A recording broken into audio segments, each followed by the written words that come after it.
पिता की दर्द भरी कहानी। एक गांव में एक छोटा सा बच्चा था। उसके पिता तो थे, लेकिन माँ की मृत्यु हो गई थी। पिता सारा दिन काम करता और अपने बेटे को पाल पोस कर बड़ा करता है। वह सारे सुख अपने बेटे को देता है जो एक माँ दे सकती थी। उस पिता ने कभी कुछ नहीं मांगा, सिर्फ इतना ही मांगा कि मेरे बेटे को कोई परेशानी ना हो। दिन बीतते गए, बेटा पढ़ लिख कर अच्छा जॉब भी करने लगता है और वह शहर में रहने लगता है। कुछ दिन बाद वह अपने पिता से मिलने आता है और कहता है, पापा मुझे कुछ पैसों की जरूरत है। मैं चाहता हूँ कि शहर में ही जमीन लेकर अपना घर बना लूँ। पिता इस बात को सुनकर बहुत खुश होते हैं। सोचते हैं कि मेरा बेटा है, एक ना एक दिन नाम करेगा।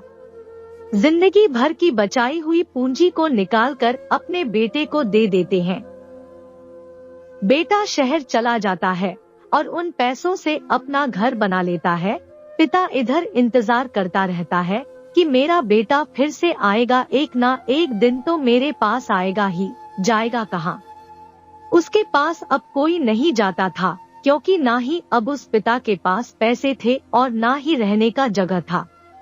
कुछ दिन बाद बेटा फिर लौट कर आता है और अपने पिता से कहता है, पापा अब आप दादाजी बनने वाले हैं। पिता को बहुत खुशी होती है। इस बात को सुनकर वह कहते हैं, तू मुझे मेरी बहू और पोता से कब मिलाएगा? बेटा कहता है, बस पापा थोड़े दिन और। पापा मुझे कुछ पैसों की जरूरत है, क्योंकि आजकल थोड़ा जॉब में खींच बीच हो रहा है, जिसके कारण से मुझे कुछ दिन के लिए सस्पेंड कर दिया गया है। पिता के पास कुछ नहीं रहता है देने के लिए, लेकिन फिर भी कहता है, अच्छा बेटा तू रुक, मैं अभी आया कुछ पैसों का बंदोबस्त करके। पिता बाद में महाजन से कुछ पैसे उधार लेकर अपने बेटे को दे देता है और बेटा पैसे लेकर शहर चला जाता है। बरसों गुजर जाते हैं। पिता सोचते हैं कि मैं तो अब दादाजी बन गया हूँगा। मेरा बेटा पता नहीं मेरे नाती को लेकर कब आएगा। फिर सोचने लगते हैं, समय नहीं मिलता होगा, इसलिए मेरा बेटा अभी तक आया नहीं, वरना आया जरूर होता।